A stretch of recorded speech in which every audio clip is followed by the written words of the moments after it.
some examples of covenants, these sacred contracts, are Adam and Eve, Moses and the Israelites. And the Puritans believe that God deals with men in covenants all the time. Whatever's going on, he always deals with men through covenants. And so there are two very important covenants as far as we're concerned for the Puritans. All right, the first is the covenant between God and the church. And remember, in each covenant, that means both parties have obligations. All right, there are obligations of God and there are obligations of the church. And the church is not the building, but the people. All right, the members of the church. Church members. All right, the first obligation the church members have is see to it that only the elect are members. Only the elect are members. So Puritan churches are very different. All right, they're very much different from today's churches. All right, I went to Joel Osteen's church once a while back, and that thing is huge. There's thousands of people there. When I went there, and he's preaching, he's doing his thing, and he goes, if you want to be a member, just come 3 times. That's it. Come to church 3 times. I don't have to meet you. I don't have to know who you are. I don't have to approve of you. That's it. 3 times and you're a member. That would never fly in the Puritan world. It would never work in the Puritan world. In the Puritan world, if you want to become a member of their church, you must go and meet with the church elders. You have to tell them where you were when God came to you and showed you your sins. You have to explain your conversion experience. You have to tell them how it has changed your life. And then when you're done with that, they're going to investigate you. They're going to go to your old neighborhood and they're going to talk to your neighbors. All right, they're going to find out who you are because they have an obligation to God. They have an obligation to God to make sure that only the elect become members. And so they want to make sure that you are a member of the elect, which means you have led a godly life and all your neighbors will attest to that, right? You will have had your conversion experience. So it's going to take about 6 months before you get to join the church, right? Because they are going to do a serious investigation of you before you get in. Once you're in, all right, it is your responsibility, as it is every other member's responsibility, to make sure that church members lead godly lives. Even members of the elect stray from time to time. Even members of the elect sin from time to time. So you have to watch each other. You have to help each other. Right? You have to keep an eye on your neighbor. Not because you're nosy. You keep an eye on your neighbor because you care about your neighbor and because you have an obligation to God to help your neighbor when your neighbor is falling. So if you see your neighbor is committing some sin, then it's up to you to go and pray with your neighbor. All right? It's up to you to realize that that could be you. So you go and you pray with your neighbor and you try to help your neighbor. And if your neighbor keeps sinning, then you have to call everybody together and y'all all go over to your neighbor's house and stop your neighbor from sinning. All right? You got to work together. You have to keep an eye on each other. In Puritan communities, it is against the law to live by yourself. All right? If you are single, you cannot live alone because you might sin in secret and there wouldn't be anybody there to help you. All right? They have to keep their eye on everybody. So you must live with somebody. All right, Puritan communities, and in fact colonial communities in general, the houses are pretty close together. And so it's easier to keep an eye on each other. And we have court records. We have court records from trials and such. And in one Puritan community, this woman is on trial for committing adultery. And it was, her neighbor saw her, and her neighbor's on trial. Her neighbor's on the stand giving her testimony, and she says, well, I looked in her window and I saw. She said, so I stuck my head in her window and said, hey, that is not your husband. You stop that right now. Right? Keep an eye on each other. Make sure they're behaving right. All right. The other responsibility that the church has is to see to it that only the Word of God is taught in church. Church is not supposed to be a social occasion. It's not supposed to be a party. It's not about festivals. It's not about paintings. It's not about the Mass. It's about the Bible. All right, it's about the Bible. That's all you're supposed to do in church is read the Bible. Learn about the Bible. That's it. All right? They don't need the music. They don't need any of the rest of that stuff. It's supposed to be about church. It's supposed to be about the Bible. All right, that's the obligations of the church. Now, there is also a covenant between God and the nation, the government, the state, England in their case. All right, it is up to the government of England to see to it that the church is run properly. See to it that the church is run properly. Now, this does not mean that the Puritans thought that the state should dominate the church. They don't think that high church officials should be high state officials or high government officials, or vice versa. All right, but they do think that if church members are not living up to their obligations to God, they're not doing what they're supposed to be doing, then it should be up to the state to create laws that will make them do what they're supposed to. Or if they have laws on the books, it is up to the state to make sure that they are enforcing those laws so that the church can live up to its obligations to God. All right, it is also up to it's also up to the state to punish outward sin. Outward sins have to be punished. Now, this gets a little tricky.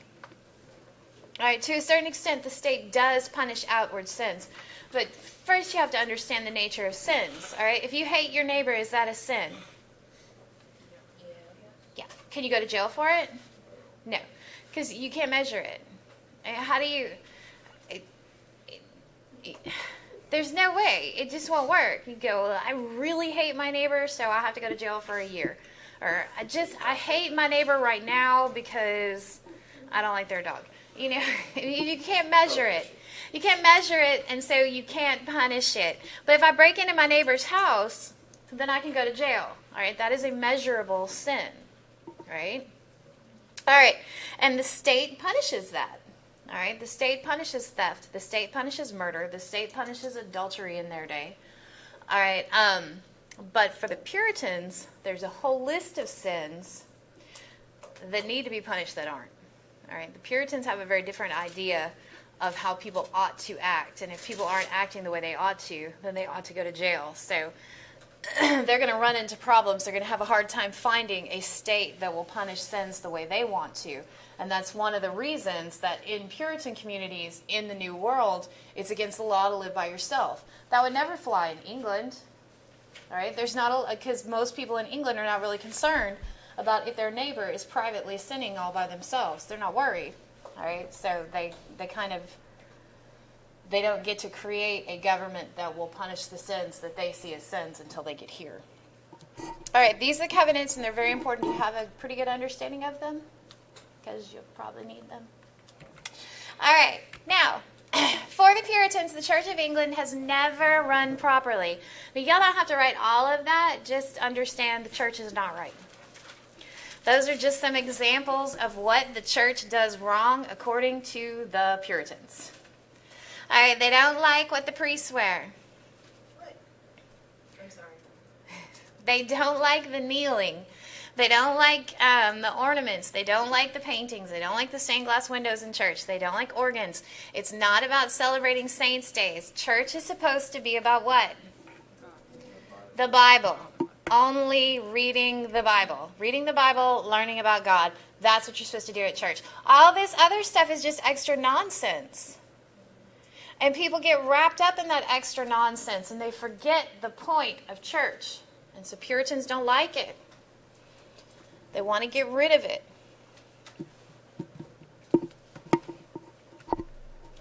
But the Puritans are divided over this issue. They don't like the way the church is run. They aren't really sure what to do about it.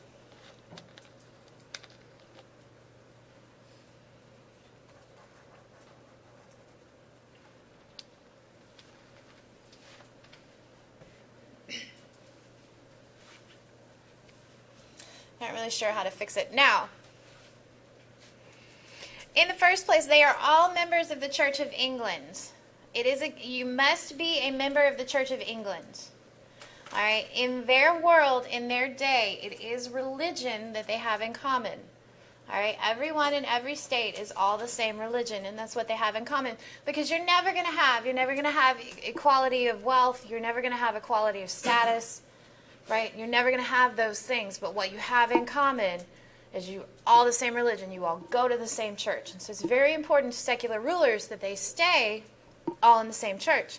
So the Puritans go to the Church of England just like the secretly Roman Catholics go to the Church of England. So they have to. All right, but for some Puritans, this is against their obligation to God. All right? And what's more important, the state or God? God. And so some Puritans say, no, I can no longer be a member of the Church of England. I know it's wrong. I know this church is not making God happy. I have to go. They are called the come-outers or the separatists. Because they believe the Church of England is too far gone. It cannot be fixed. And they have to get out of the church.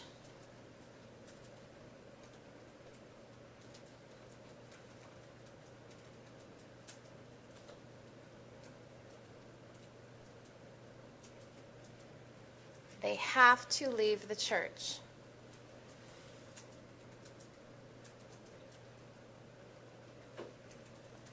Okay, they are called the come-outers because they want to come out of the church, or the separatist.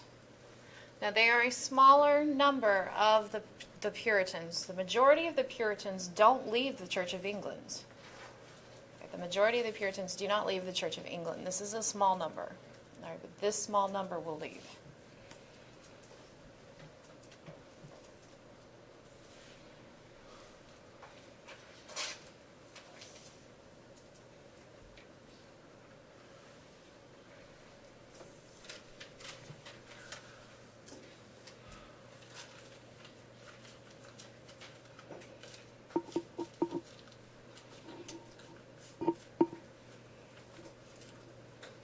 Yes, sir? So going back to the last one about like adultery being, a crime, sin, whatever. What was the punishment for that? Because I know it was different when you were talking about Henry and how he beheaded his wife for supposedly cheating and whatnot. So what would have been the ramifications for that in this new world? In the New World, at first, the punishment for adultery is death. But that doesn't last very long. And we're actually going to talk about crimes in a little while in the colonial world and what is a crime and what punishments did they get. We're going to get to that. Now, the punishment for adultery, I know they punished adultery in England, but I don't, it may be death. It may, because in England they have the death penalty for a lot of stuff. Because they have such a large population anyway, that they're really overpopulated, so they can afford to put people to death. In fact, they kind of need to. So I want to say it's the death penalty too, but I'd have to look it up. But I thought that was because it was a crime against the state, because it was What Anne did was treason, or what Anne was convicted of doing was treason, because it is a crime against the state, because the king is the state. But I think even in the regular world, adultery is punished by death. But I'd have to look it up, because it's been a long time since I looked at that stuff. Yeah. Yeah, that comes later. Yeah, way later. That's probably next Not. Actually, I think we may get. We need to get that. We need to get to that today. We need to get from the 1500s to the 1760s really quick. All right. All right. Are you ready? All right. Now, as far as Elizabeth's concerned, the separatists are a very dangerous group of people. Now, she doesn't believe in killing people because of their religious beliefs. Mary made a lot of martyrs because Mary felt like it was the best thing to do to burn Protestants, and she burned them so she could purge their souls so that God might forgive them and let them into heaven. That's the purpose of the fire, is to purify them. All right. But when people are watching, and they watched, these other people who were willing to die for their beliefs, all right, it inspires others. All right, if you've got something so important that you're willing to die for it, then other people want to know what that is. And Elizabeth knows that. She doesn't want to make martyrs. So there are a lot of people in England who don't necessarily agree with her church. There are secretly practicing Roman Catholics. They have a little sanctuary in their homes. All right, when she finds out, when it's not so secret, then she finds them. They have to pay extra money to her. But she doesn't kill them. All right, there are only 4 people that she executes for their religious beliefs. All of them were separatists. Because the idea that you could separate from the Church of England is, in her mind, the most dangerous idea in the world. Because it is the church that brings people together.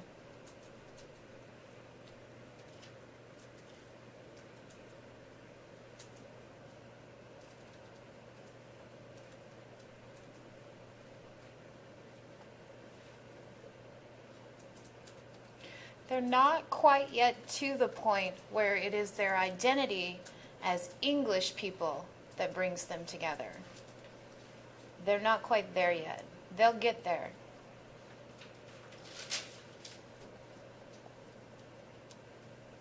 He executes 4 of the separatists, but several of the separatists are arrested because they were practicing a secret religion of their own, and so they were arrested and they escape, and eventually they are allowed to escape the country. So most of the separatists managed to escape to Holland, where they absolutely hate it. They are welcome in Holland because Holland will take anybody. They don't even care what you believe. You can go to Holland. You can be part of whatever church you want to be if you go to Holland. All right? The separatists think this is awful. They don't believe in religious tolerance any more than most other people of their day. They just believe that their church is the one you ought to believe in.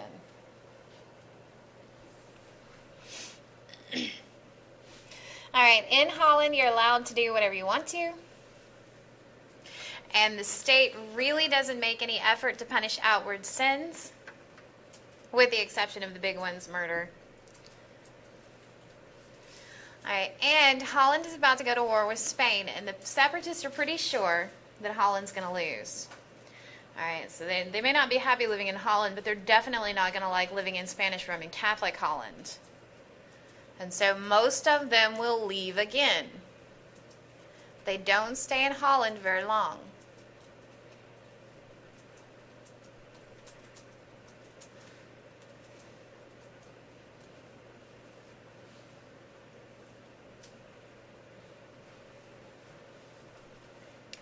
Do you have a question? Was that army religion, or they were fighting forces?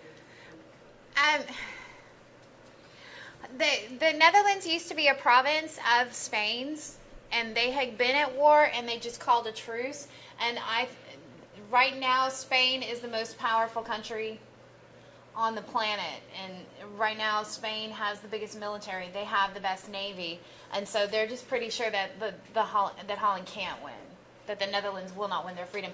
Actually, they do. Right? They actually do, but at the time, the Puritans, or the separatists, were not thinking they were going to win, but they did.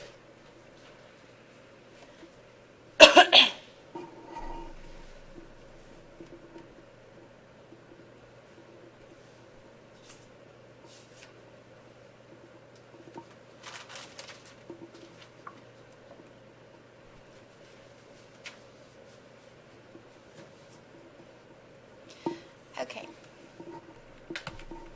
Now, the separatists flee to the New World and they become the Pilgrims. They're the most un-American group of people to ever come here.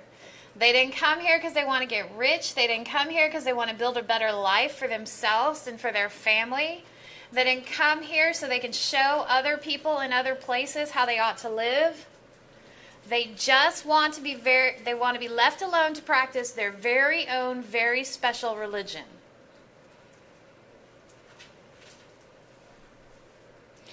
Their little colony will be swallowed up later by the bigger Massachusetts Bay Company.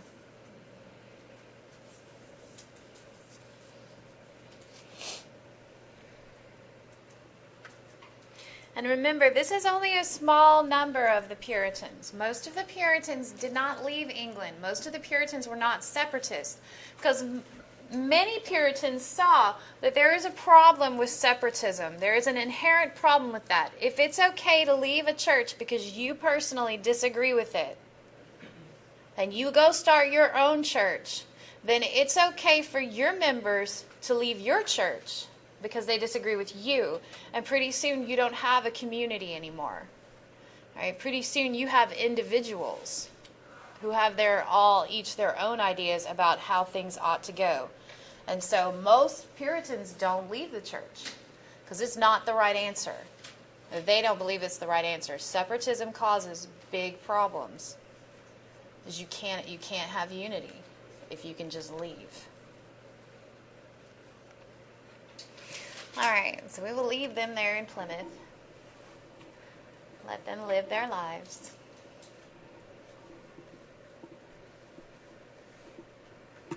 And move on to the non-separatists. This is the majority. All right, the majority of Puritans believe it is wrong to leave the Church of England.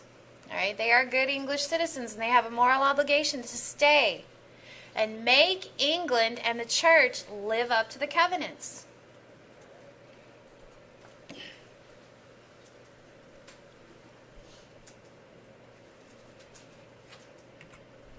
They're not exactly sure how to do this.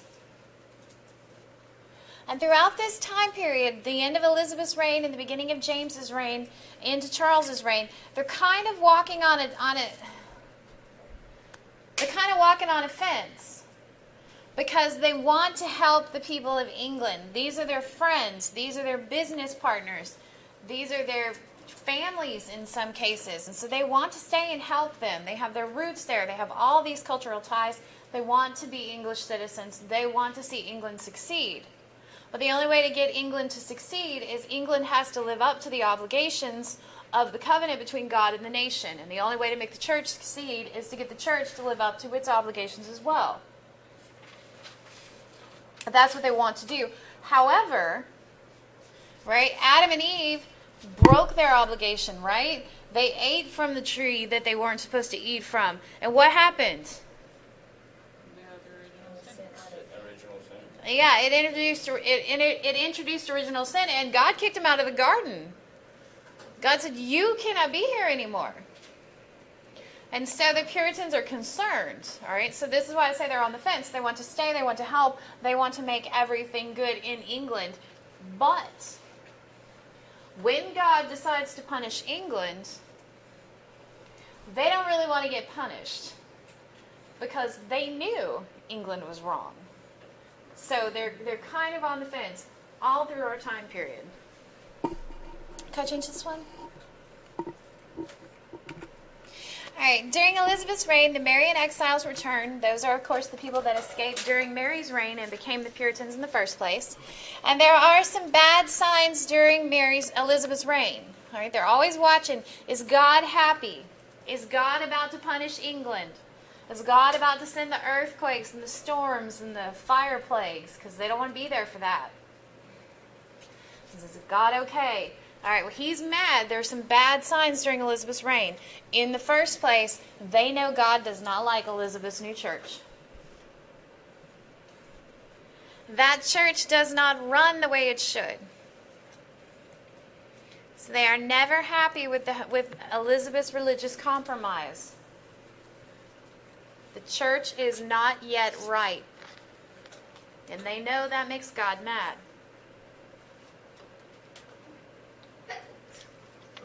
Bless you.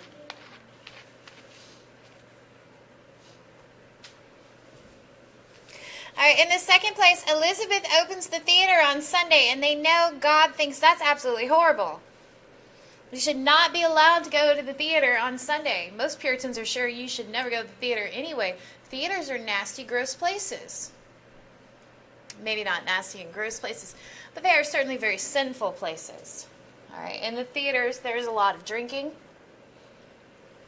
and singing and dancing. In the theaters during Elizabeth's reign, they have special floors just for prostitutes. All right, yes, this is not the appropriate place. On a Sunday. This is not the appropriate place ever, but it's certainly not an appropriate place on Sunday when you're supposed to be reading about God.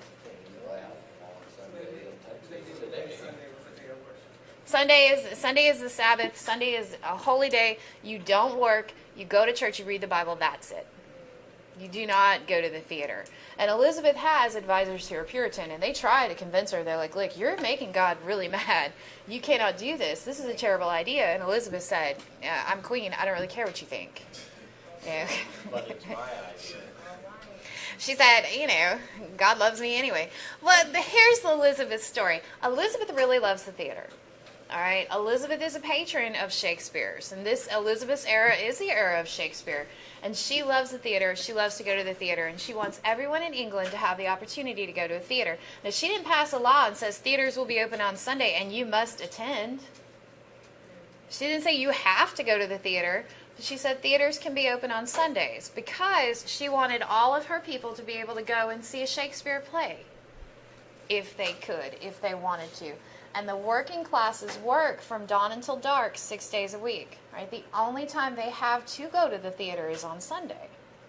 And so she didn't say they had to go, but she wanted it to be possible for them to go. If her people wanted to go and see a play, she wanted them to have that opportunity. And she fought with her advisors. They were like, no, this is terrible. She said, no. I didn't say they have to go. They don't have to go, but they can go. They should have that option. But, of course, the Puritans understand that this makes God really, really mad, and he's going to punish England. However, there are some good signs. There are some signs that the Puritans are on the right track because the Puritan movement is growing, particularly among the middle class.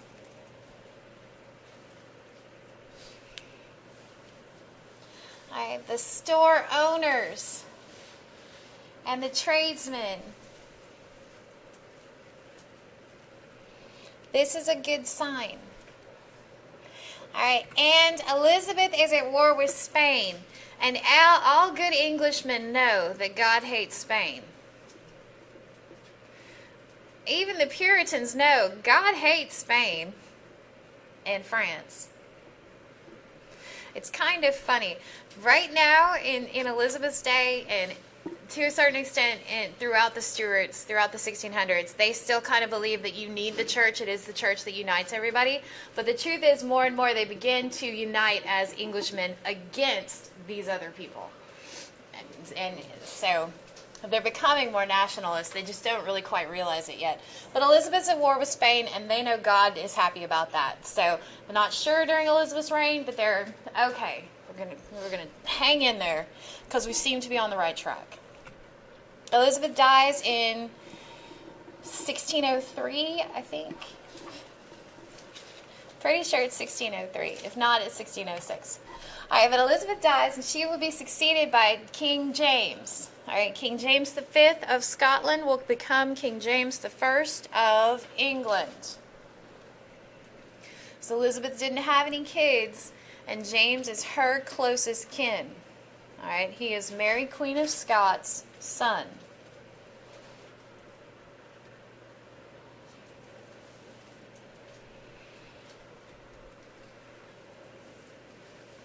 Now, at first, the Puritans are really excited about James.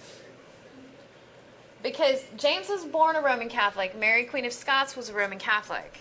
But in Scotland, the people have enough control over the church, and the church has enough control over the king, that in order for James to become king, he had to become Presbyterian. So he had to change his faith.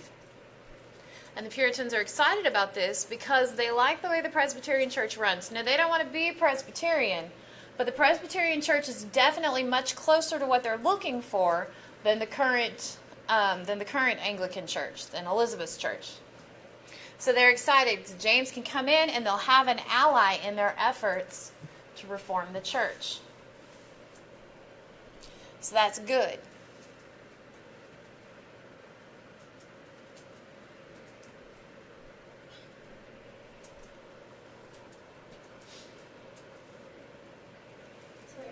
Someone comes in the order, they change their title. It says King James V, and then He becomes King James the First because England has never had a James before. So he's the first man named James to be king of England, but he's the fifth man named James to be king of Scotland. I've always thought someone had like a daughter or son named the first, second, No. That'd be a good idea, though. I think George Foreman did that, didn't he? Yes, all Didn't he of have his George kids 1, George are 2, all George 3, and George 4? George 4 It'd be easy to get a hold of the kids. Hey, George. Forehead's turning. Yeah, I forget mine's names all the time. Because there's so many of them, and I'll... 3. Yeah. I just go, you. Whichever one you are, come here. You just haven't quit messing around.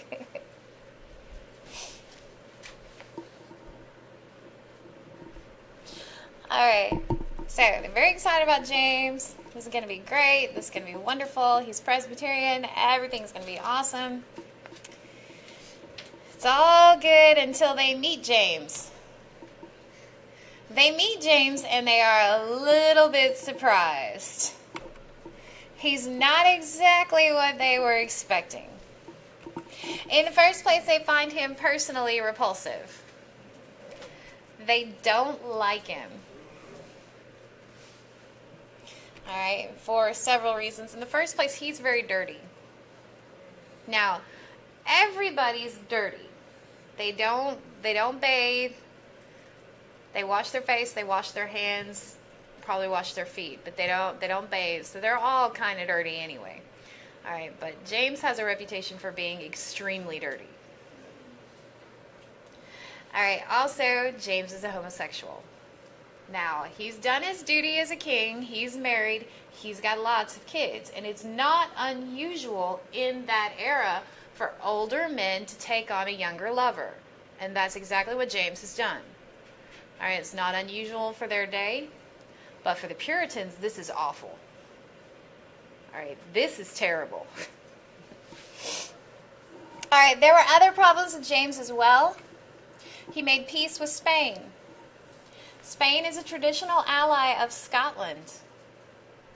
All right, but for the Puritans, and the truth is for the people in England, not just the Puritans, all right, but for the people in England, for James to turn around and make peace with their mortal enemy, it was very disappointing for them. He also tried to arrange a marriage alliance between his son Charles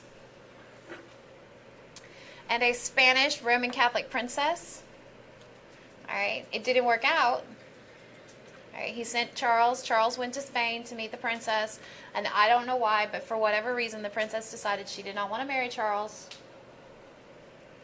And so there was no marriage to the Spanish Roman Catholic princess. Instead, Charles married a French Roman Catholic princess, which is even worse. Because if there's one group of people the English hate more than they hate the Spanish, it's the French.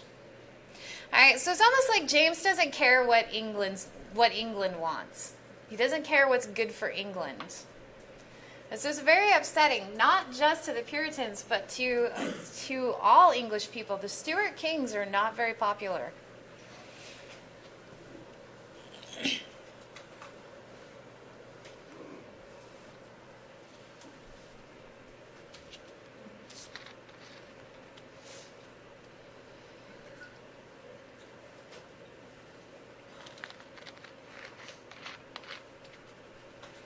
All right. Now, there are a few good signs. James tried to make peace with the Puritans. James wanted to make the Puritans happy because, like Elizabeth, he has Puritan advisors who are always in his face telling him what he does wrong. And he wants to make them happy. And one of the things the Puritans had wanted for a long, long time is an English version of the Bible. Because to this point, the Bible isn't available in English. And unless you can read Latin or Hebrew or Greek, you don't get to read the Bible. But the Puritans believe, in fact, most Protestant religions believe, that it's very important that you be able to read the Bible. And so James translates the Bible into English. He is the King James of the King James Bible.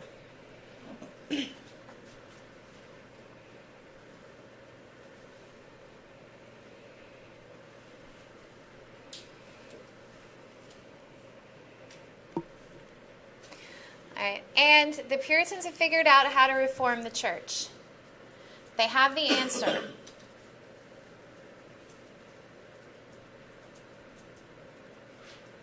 So they're pretty excited about that as well.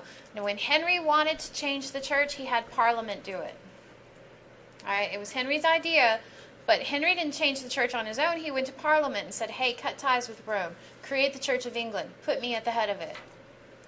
Alright, when Edward's guardians changed the church and made it Protestant, they went to Parliament. When Mary made changes and made it Catholic, she went to Parliament. When Elizabeth changed the church, she went to Parliament. So the Puritans have figured out, if they just take over Parliament so that they have a large enough numbers in Parliament, they can change the church on their own.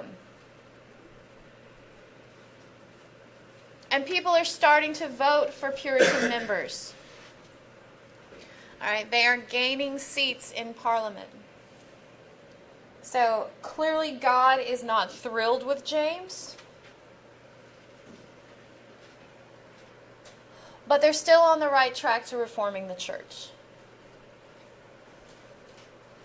Alright, and they will harass James throughout his reign, trying to get him to do right. Alright, trying to get him to be the man they think he should be. Which is probably pretty annoying.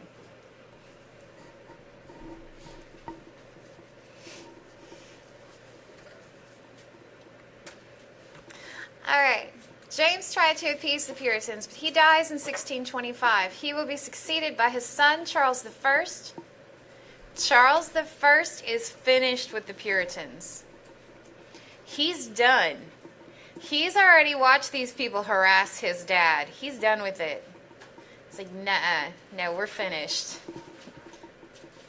Alright, he appoints as his Archbishop William Loud. And y'all don't have to write this down. This is just, so you can see how they're feeling about the Puritans at this point. Loud says of the Puritans, he says, I will harry them out of this land. I will drive them out of here. It's us or them. One of us can stay and one of us has to go, and it's going to be them. We're done. We're finished with the Puritans. And Charles and William Loud begin taking steps to implement outright open persecution of Puritans. Yes, ma'am? James I died in 1625.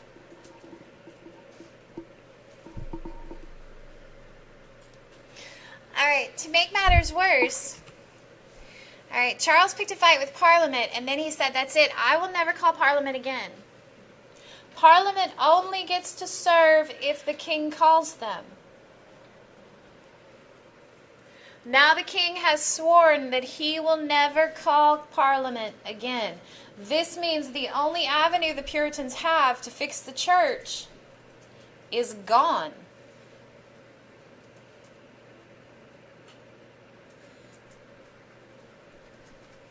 I'm sorry, I need to check my phone. I think somebody might be dying.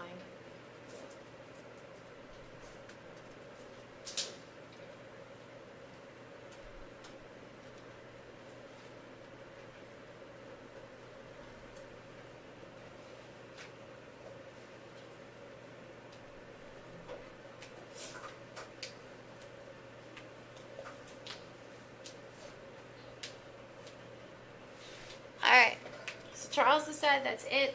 I will never call Parliament again. So there are no good signs.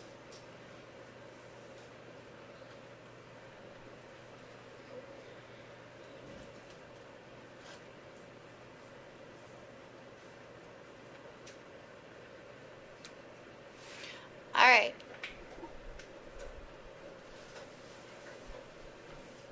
So, the Puritans are very concerned because they can't fix the church now. There are no good signs during Charles's reign, and if the church doesn't live up to its obligations, and if the nation doesn't live up to its obligations, eventually God's going to punish them, right? How does God punish the state? War, famine. war, famine, right? Plagues. I don't know, bad weather, terrible weather. Anything Hurricanes. that they can't explain. Right? Hurricanes, earthquakes, fire. All right.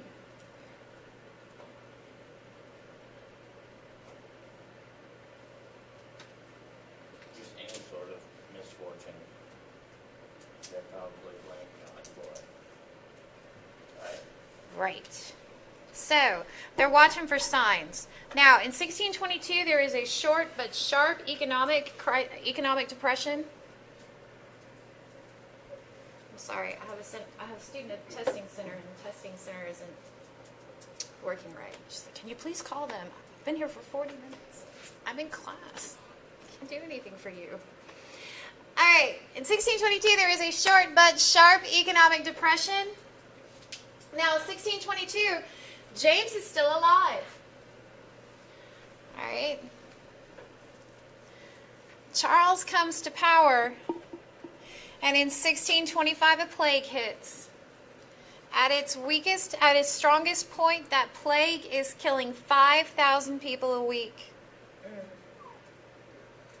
For the Puritans, this is a clear sign that God is punishing England. And this is before Charles says, that's it, I will not call Parliament again. Is this the Black Plague, like bubonic one? I don't remember. I think it's the bubonic. I can't say it. The bubonic plague, because I think that plague hits like every other generation for like 300 years. But I don't know. I think the Black Death is earlier. But I really don't know what the difference really is between the Black Death and the bubonic. I think it The might bubonic. be the same thing and just different names. Just different names. Yeah. And then later there'll be smallpox. But not yet. Alright, so they're very concerned. For the Puritans, these are signs that God is not happy, and some Puritans are starting to think it may be time to get the heck out. Maybe time to leave. Y'all don't have to write that down. That is just to explain the picture there.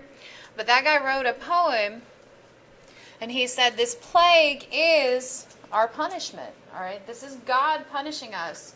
All right, and this is a typical view, and this is a typical view of their day. All right, but this is something that still comes around every now and then. All right, crazy as it sounds, there were preachers who blamed natural disasters that happened in Haiti on the people of Haiti. They said this is God punishing them.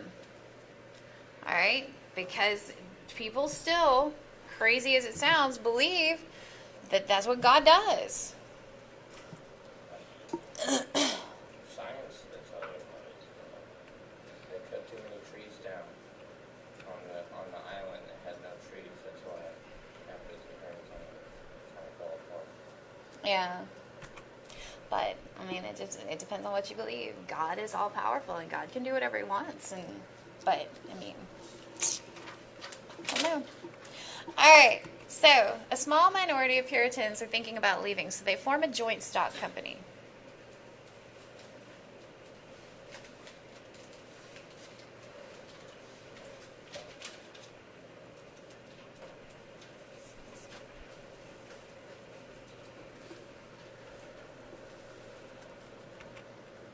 All right. When this company gets its charter, other Puritans who hadn't been thinking about leaving yet saw that charter and said, oh, this is a sign from God. This charter is very special. A charter is your business license. Every company has one. Somewhere, hanging in their offices, is a business license, is their business charter. All right. Most charters in their day, in the 1500s, said the charter has to be kept in a specific location. This piece of paper must be in a certain place. So the London Company charter said it has to be in London. The charter has to be in London, and headquarters have to be where the charter is. So the London Company headquarters have to be in London. Plymouth Company headquarters had to be in Plymouth. All right, that means they are running their company from England and trying to establish a colony in the New World. This charter says headquarters are wherever the charter is. All right, this is a clear effort on the state to get the Puritans to move out. All right, headquarters can be wherever the charter is. So they can take that charter and govern their company and their colony from the same place, from the New World. And they don't see this as running away. All right, many Puritans now determine that they have a better chance of reforming the Church of England from America.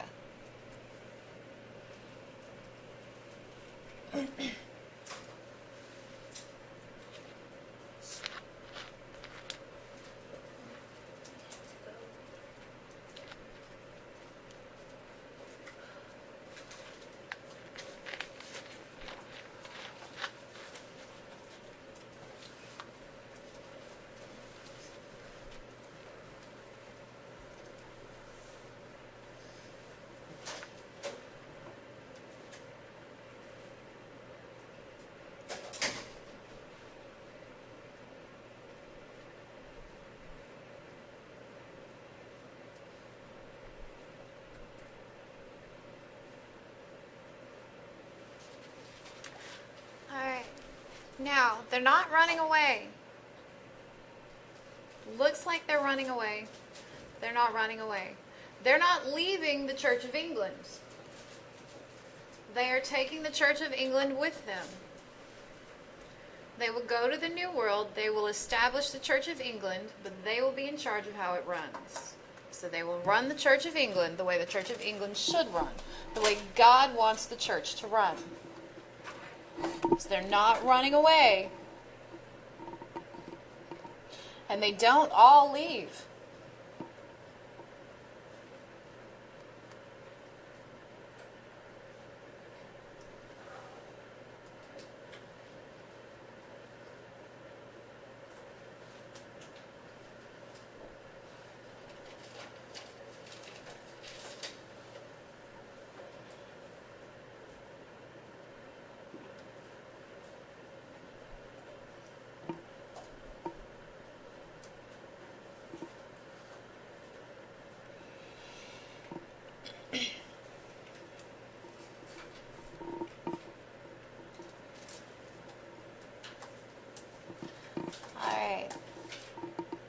Now, on the way over, John Winthrop, who was a preacher and also a lawyer, he's a preacher and a lawyer, delivers a sermon on the way to America. This sermon is called A City on a Hill. It is based on the Bible verse. It says, "We shall be like a city on the hill, and the eyes of the world will be upon us."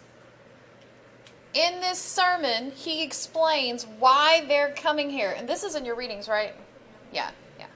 All right, this sermon explains why they're coming here. He says, God made rich people. We're going to have rich people. God made poor people, and we're going to have poor people too. And we're not going to change that. We are not going to the New World to change our social status. We have a higher purpose than that. We have a higher calling. We are going to America to set an example to the world. To show the world how they ought to live.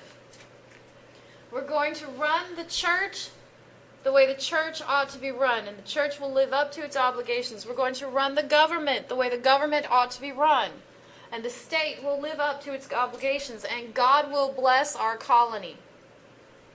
And when the people in England see how God has blessed our colony, they will say, we must follow them.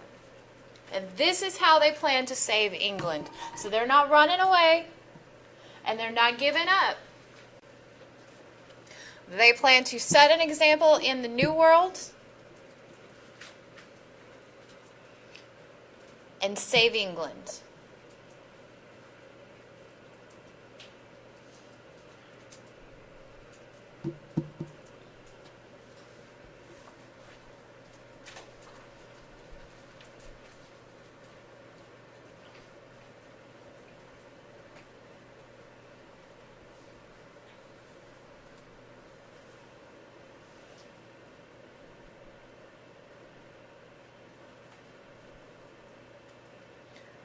All right.